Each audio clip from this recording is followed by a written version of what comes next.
Hello everyone, welcome to my YouTube channel.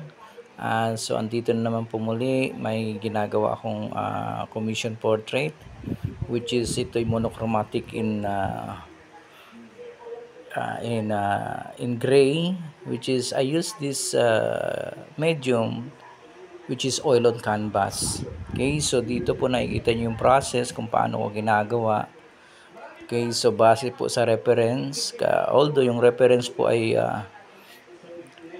colored, pero gusto ng client ay i-gray na lang daw po o black and white lang daw po ang dating kasi para unique. So maganda naman din po ang ganito pong painting. So depende naman po sa client kung anong gusto niya. Okay, so maganda po at ang ginamit ko din po dito yung mga color which is primary color, red, yellow, blue, and then at the same time white. So then i-combine ko lang para magiging hindi naman kasi kailangan dito na gamitin agad yung black kasi pagka ganito black and white parang similar with the charcoal painting, pero ito hindi kasi ito kakaibang medium of paintings ito. So kailangan pa rin magpo-produce ako ng black color which is combination of three colors, primary color, red, yellow, blue, para magiging equal amount para magiging black po yung kalabasan nun, and then add more white para makuha po yung lightness ng kulay which is gray. So ngayon yung application dito from dark to light. Okay, as you can see paano ko ina-apply. So although time lapse lang naman po ito. Okay, pero nakikita niyo naman po yung process kung paano. Okay, so maganda po pala ganito mga painting. Parang ano lang, ito yung sinasabi monochromatic in gray, pero pwede din po parang gagawing sepia base po sa gusto ng client, yung preference ng client. Okay, so actually po maraming beses na po ako na gumawa nito. So on the other hand, maraming salamat po sa mga nanonood sa aking video at saka sa mga nap-subscribe sa aking video.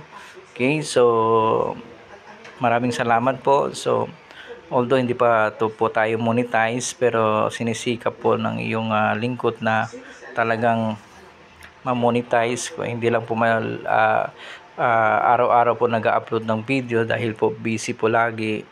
Okay, so pero yung mga nag-subscribe, more videos pa po darating. Okay, so gagawin ko po yung lahat. Kung magre-request po kayo kung anong gusto nyong i-painting, pwede naman po. So basically ginagamit ko din po talaga sa mga short videos ko acrylic painting, and then minsan oil. Sa mga ganitong klase po portraits ay oil painting po talaga ginagamit ko, pero sa mga sceneries, let's say mga nature yan, so most of the time acrylic po talaga ginagamit ko kasi para madalian lang po.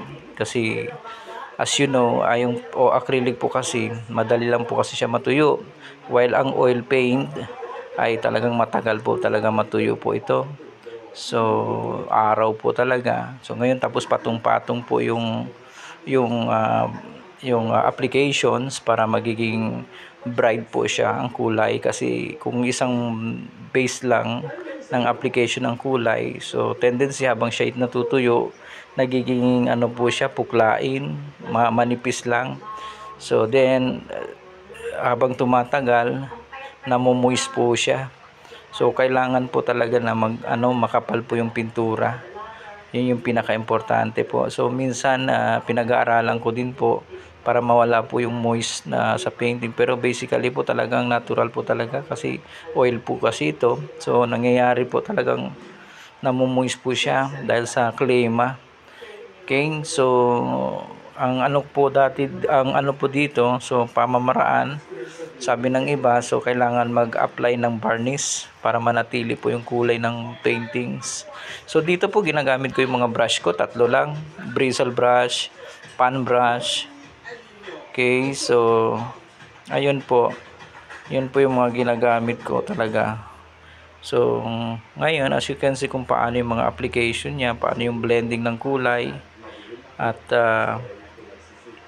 andyan po, makikita nyo po talaga. Okay, so parang nagcha-charcoal painting lang po ito, dark to light lang application. Okay, so actually po itong client to ay from Mindanao pa po siya. Okay, kaibigan ko po ito, yung client ko, then yung ibibigay niya sana din sa boss. So ayun po, at maganda pong iregalo sa mga anumang okasyon. Maganda pong iregalo ang painting, portraits. So talagang hindi naman nila tatanggihan yan kasi syempre mukha nila po yan.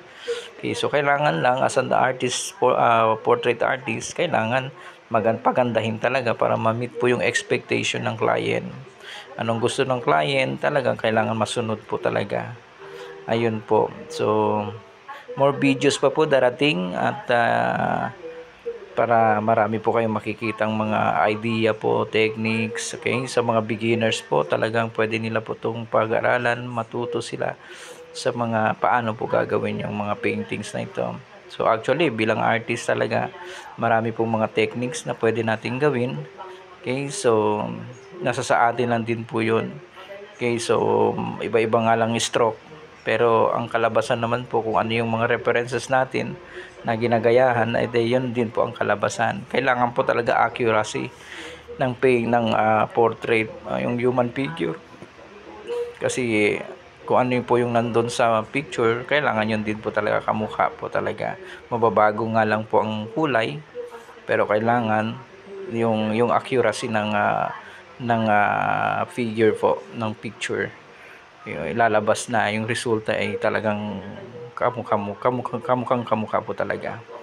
Okay, so once again, maraming salamat po ulit sa mga subscribers, mga nag-support sa nanonood ng aking YouTube channel, sa aking mga video sa YouTube channel. Maraming salamat po. So hope and pray po tuloy-tuloy po ang support, likes and share po ang aking video. Sa mga beginners na nais na matuto mag-painting, pwede po nilang panoorin itong video ko. So educational videos po ito. Maraming salamat po and God bless you all.